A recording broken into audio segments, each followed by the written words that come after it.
ছাত্রছাত্রীর যে যে যে আন্দোলন এবং তাদের যে দাবি, সেটা যুক্তিসঙ্গত দাবি, সেটা সরকারের এখনকার অ্যাপ্রোচে তারা সেটা মেনে নিয়েছেন। সুপ্রিম কোর্টে বিষয়টা গেল, সুপ্রিম কোর্ট তার ফয়সলা দিল, এই পুরোটাই হলো। তোমার প্রশ্ন হচ্ছে এটা তো আগেও হতে পারতো, সেটা হলো না কেন? সুতরাং প্রথম দিকে যখন ছাত্ররা আন্দোলন করছিলেন তখন সরকার পক্ষের যেভাবে হ্যান্ডেল করার কথা ছিল বিষয়টা, সেটা তুমি বলছো একটা হাই হ্যান্ডেড অ্যাটিটিউড। বিশেষ করে যে অভিযোগ উঠেছে আওয়ামী লীগের যে স্টুডেন্টস বডি, তাদের বিরুদ্ধে, যে তারা তাদের আওয়ামী লীগের সমর্থক যে ছাত্র সংগঠন, তারা বারবার নিজেদের আইন নিজেদের হাতে তুলে নিচ্ছিলেন বলেও এরকম বারবার একটা খবর আসছিল, এবং দুপক্ষের মধ্যে, ছাত্রদের দুপক্ষের মধ্যে সংঘর্ষ হচ্ছিল। কিন্তু তুমি যে কথাটা বললে সেটা খুব ভয়ঙ্কর এবং সাংঘাতিক। তুমি বলছো এই মুহূর্তে 200 জন ব্যক্তি প্রাণ হারিয়েছেন। কোনো অফিসিয়াল নাম্বার বা ডেটা এখনো পর্যন্ত বাংলাদেশ সরকারের কাছ থেকে আমরা পাইনি।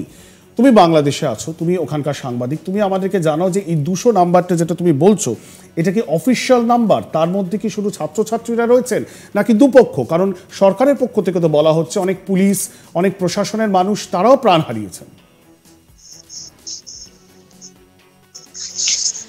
প্রশাসনের কতজন হারিয়েছে এই বিষয়ে সরকারের পক্ষ থেকে স্পষ্ট করে বলা হয়নি, তবে অন্তত 3 জন পুলিশের নিহত হবার কথা নিশ্চিত করেছে। আমি পুলিশ প্রধানের কাছে জানতে চেয়েছিলাম যে কতজন মারা গিয়েছেন, উনি কথা উত্তর দেননি। অন্য সাংবাদিকরা স্বরাষ্ট্রমন্ত্রী ওনাদের কাছে জানতে চেয়েছে, এমনকি পররাষ্ট্র দপ্তরের কাছেও জানতে চাওয়া হয়েছে। কেউ কিন্তু বলেননি যে ঠিক কতজন মানুষ মারা গেছে। হ্যাঁ, কিন্তু আমরা খবর পেয়েছি, আমরা পত্র পত্রিকায় যে সংবাদগুলো এসেছে তার সামেশন করে এবং ঢাকা মেডিকেলের সর্বশেষ তথ্যগুলোর ভিত্তিতে আমরা বলছি যে 200 জন, ন্যূনতম 200 জন মারা গিয়েছে। এটা 200 জনের বেশি তো অবশ্যই হবে, কিন্তু আমরা বলছি ন্যূনতম 200 জন।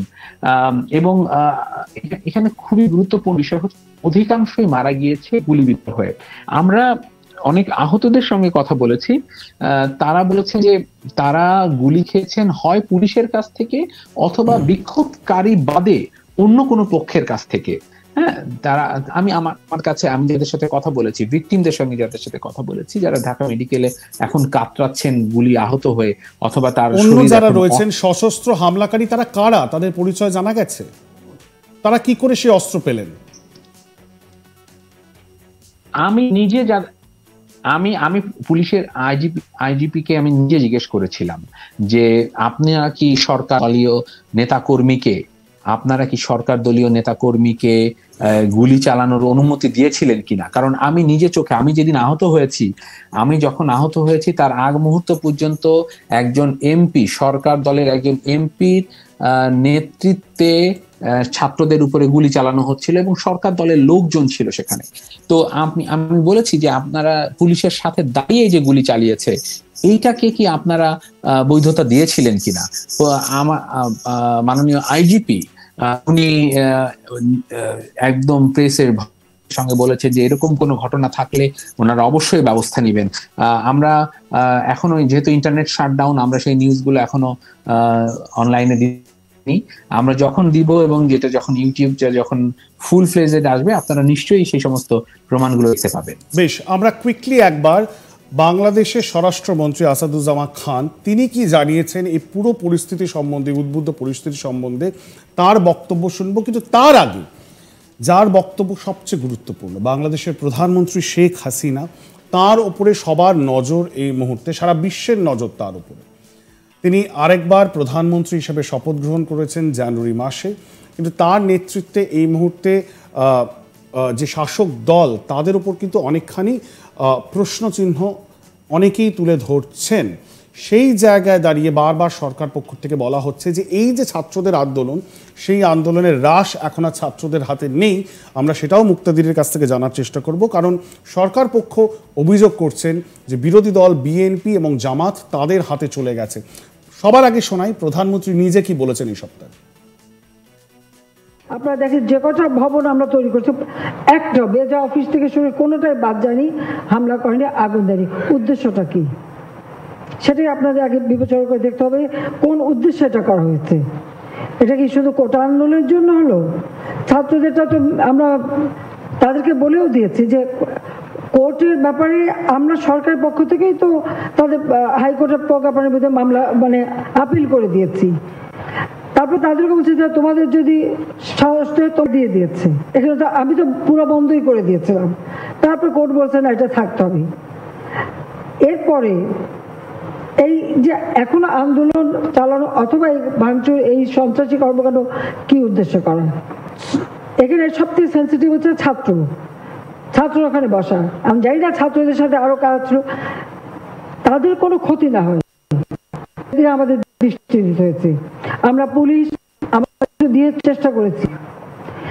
যেদিন ছাত্ররা এই অগ্নিসন্ত্রাস যখন শুরু হলো তারা আন্দোলনের কাছ থেকে তারা বললো এর সঙ্গে আমরা জড়িত না, আর এটাকে আমরা কন্ডেম করি, এটা আমরা চাই না।